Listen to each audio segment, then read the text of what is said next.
ब्रता जी, कई बार जो चीज़ें हम देखते हैं या सुनते हैं या पढ़ते हैं, आजकल मोबाइल सभी के पास है, तो क्या वहाँ पे भी हमें संयम की ज़रूरत है, क्योंकि वहाँ से भी कुछ गंदगी हमारे अंदर जा रही? बहुत गंदगी होती है इन चीज़ों में। हालांकि मैं देखता नहीं, पर मुझे कई कुमार आके बताते हैं कि हमारा जीवन तो बिल्कुल खराब हो गया, हम 6 मास ये गंदगी देख ली है, अब वही स्वप्न आते हैं, वही विचार रहते हैं, सारा खेल बिगड़ गया है ज़िंदगी का, अब उसको हम कैसे भूलें। बहुत बड़ी कठिनाई हो जाती, वही सीन उनके सामने आते हैं। तो इस पे भी तो बहुत गूगल आदि पे गंदगी डाल रखी है ना लोगों ने। इससे बचेंगे, जो हमारा मार्ग ही नहीं है वो हम क्यों देखें। भाई आप फिजिक्स के केमिस्ट्री के स्टूडेंट हैं, आप कॉमर्स की किताबें थोड़ा ही पढ़ेंगे, तो वो हमारा सब्जेक्ट ही नहीं है, ये संकल्प अपने मन में दृढ़ कर दें, तो फिर उन चीज़ों की ओर हमारा ध्यान नहीं जाएगा। कई लोग सोचते हैं नॉलेज बढ़ जाए, नॉलेज नहीं, गंदगी बढ़ेगी। जी जी जी जी। कई बार अंदर का एक आकर्षण होता है, या कई बार होता है कि थोड़ा सा देखें कि वो चीज़ क्या है, कभी अंदर का आकर्षण, कभी एक थोड़ा सा टेस्ट करने की, तो यहाँ एक कंट्रोल करना, और कई बार कंट्रोल व्यक्ति नहीं कर पाता है तो उस ओर चल पड़ता है। ये भी होता है बहुतों के अंदर कि उनके पूर्व जन्मों के संस्कार कैसे हैं, उस तरह की एनर्जी को वो अट्रैक्ट करते हैं। उनकी हॉबीज क्या हैं, या ज्ञान में आने से पहले उन्होंने क्या क्या किया है।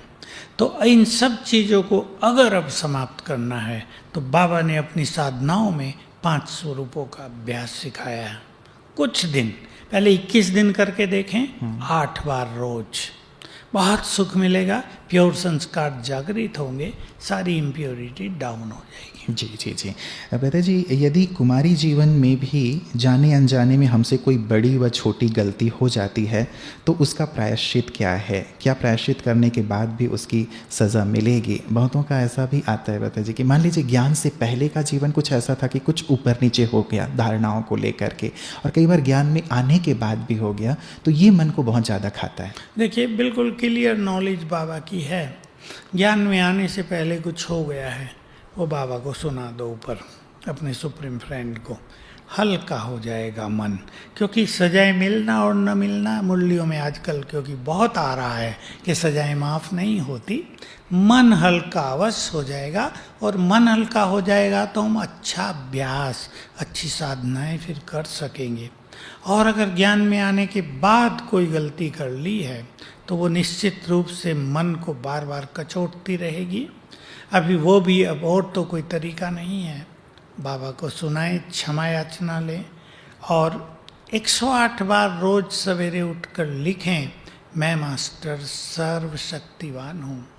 ये प्रिंट होगा, वो डिलीट होगा, और एक दृढ़ता ले आएँ कि बस गलती हुई, फॉर एवर हम इनसे मुक्त हुए, तो फिर बाबा की बहुत मदद मिलेगी।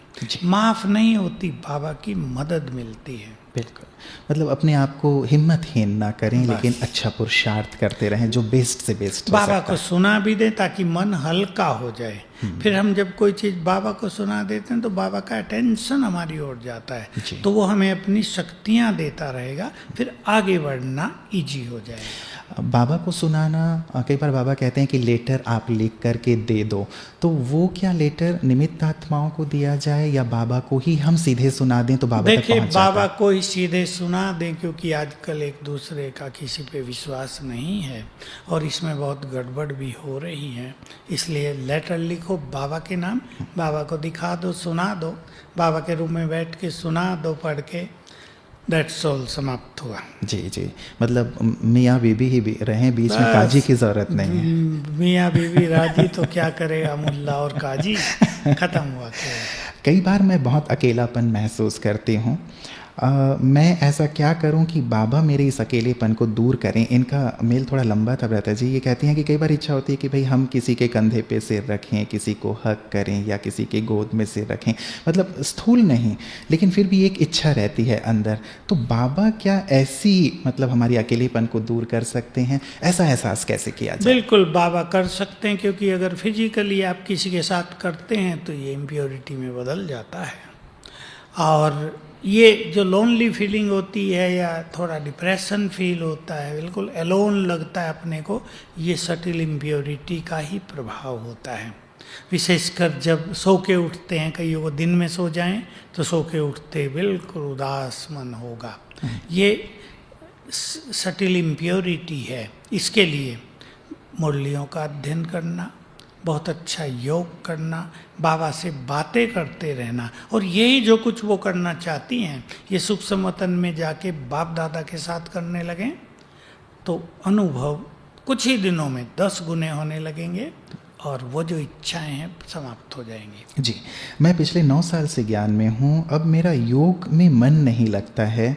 कई बार पुरानी दुनिया में वापस जाने की इच्छा होती है, तो मैं कंफ्यूज्ड हूँ कि कैसे मैं अपने आप को संभालूँ, ठीक करूँ। ये इच्छा कई बार बहुत ही बलवती हो जाती है। उत्तर मैं बिल्कुल क्लियर देना चाहता हूँ बिना छुपाए। अंदर में इम्प्योरिटी बहुत बढ़ रही है, इसलिए योग नहीं लग रहा है। फिर से अपनी प्योरिटी को रिवाइज करो, बाबा के सामने बैठो, उससे बातचीत करो, अपने स्वमान को बढ़ाओ। योग नहीं लगता तो कुछ दिन योग छोड़ के 5 स्वरूपों का अभ्यास करें, आप मुरलियों का अध्ययन करें, लिखें इम्पोर्टेंट पॉइंट, थोड़ा चिंतन करके लिखें। स्वमान से 5 स्वरूपों से और ज्ञान के बल से योग लगने लगेगा और ये इम्प्योरिटी खत्म हो जाएगी। फिर जो दुविधा रहती है, क्योंकि अब समय ऐसा आ गया है, अब अगर कोई चूक गया तो पश्चाताप के अलावा कुछ हाथ नहीं लगेगा, क्योंकि समय तेजी से बिगड़ेगा, युग तेजी से बदलेगा। हर साल हम नए नए सीन देखेंगे। जी जी, लेकिन आप एक बात जैसे कहते हैं भ्राता जी कि वो जो अंदर के संस्कार हैं, बाहर भी इम्प्योरिटी और अंदर भी, वो उछल जब खाती है तो शायद वो कंट्रोल नहीं हो पाता। और ये जो योग का अभ्यास आप बता रहे हैं, कई बार वो भी करने से मन स्थिर नहीं होता है। आपने बिल्कुल ठीक कहा। ये इम्प्योरिटी ऐसी जबरदस्त चीज है जो बांध को जैसे तोड़ने जैसी स्थिति में ला देती है मनुष्य को। अभी इसमें उस व्यक्ति के पास्ट के इम्प्योर संस्कार, उनके माँ बाप के इम्प्योर संस्कार सब काउंट होते हैं, सब अफेक्ट करते हैं। इसमें तो पानी चार्ज करके पीने से बहुत बल मिलेगा। एक नियम बना दे, 7 दिन आप कर लें, तुरंत पानी को दृष्टि देकर 7 बार संकल्प करें, मैं परम पवित्र आत्मा हूँ, और अच्छी क्लासेस सुन लें, ताकि वो जो फोर्स है नेगेटिविटी का और बाहर का जो इफेक्ट आया हुआ, उससे आप बच सकें। अच्छी क्लासेज अपने पास रखें, उन्हें सुन लें, पानी चार्ज करके पिएं, और जो भी थोड़ा बहुत अभ्यास, चिंतन इसमें ज़्यादा मदद करेगा। मेरा ये मार्ग नहीं है, भले ही आपके अंदर युद्ध होगा, आप युद्ध करें, लेकिन युद्ध में विजयी हो जाएं तो खुशी में रहें कि विजय हो गई। युद्ध करते करते विजयी हो गए तो युद्ध का कोई महत्व नहीं, विजय का महत्व हो जाएगा और बाबा की ताकत मिलने लगी। बिल्कुल बिल्कुल, हमारी शुभ भावना सभी के लिए है कि वो विजयी होकर के ही बाहर बिल्कुल आएं। आजकल समय ऐसा है, ये क्वेश्चन जिसने पूछा है, मैं उनके डेयर को धन्यवाद करूंगा, क्योंकि ये समस्या बढ़ती जा रही है। और अपने अंदर के भी संस्कार फोर्स करते हैं इम्प्योरिटी का, और वातावरण में तो अति गंदगी है। बाबा कहते हैं काम की तो अग्नि जली हुई है, अट्रैक्शन बहुत हैं दुनिया के। इसमें बहुत साहस से बाबा को साथ लेकर मास्टर सर्वशक्तिवान का अभ्यास करते हुए जिएंगे तो निश्चित रूप से विजयी हो जाएंगे। जी जी जी, हमारी